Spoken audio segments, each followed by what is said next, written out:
And now to the vetting of Cabinet Secretary nominees. And the Cabinet Secretary nominees who are vetted today came face to face with the ghosts of the period they occupied public offices, with the former Kiambu Governor and the ICT Cabinet Secretary nominee William Kabogo having to fight off the tag of a drug baron during his approval hearing today before the Committee on Appointments.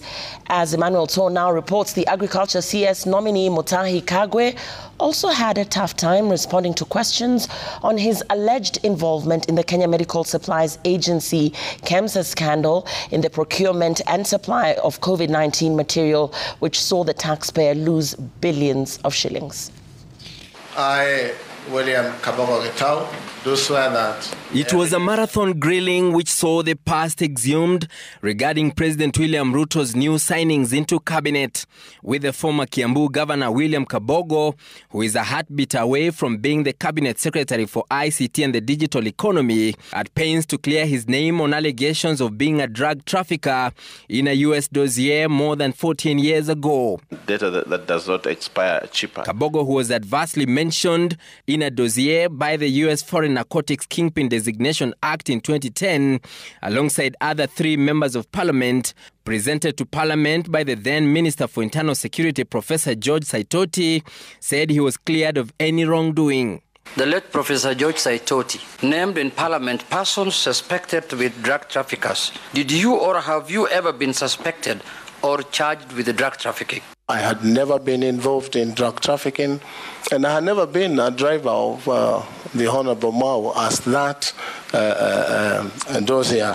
This is something I am bound to live with for the rest of my life, but I do not do drugs. Kabogo also had to contend with allegations of being involved in the mysterious death of former University of Nairobi student Mercy Keino, who died after attending a party allegedly hosted by the former Kiambu Governor. The issue of the death of Mercy Keino came to me 2 weeks after she had been buried. And even if I had met her the following day after that hotel or restaurant, I would never have noticed her. It is a sad story, and Kenyan life was lost, but I sincerely and truly had nothing to do with it. Keino's body was found dumped along Waiyaki Way in June 2011 after the night event. The same script also followed for the former health CS Mutahi Kagwe, with members questioning his role in the infamous KEMSA scandal that saw billions of shillings lost, especially in the purchase of the personal protective equipment PPEs. There's also single sourcing of COVID masks supplied contrary to Section 69(2) of the Public Procurement and Asset Disposal Act. It wasn't that the Ministry of Health was buying those items at a higher price than the rest of the world or the rest of the country. We were buying it at the market prices at that time.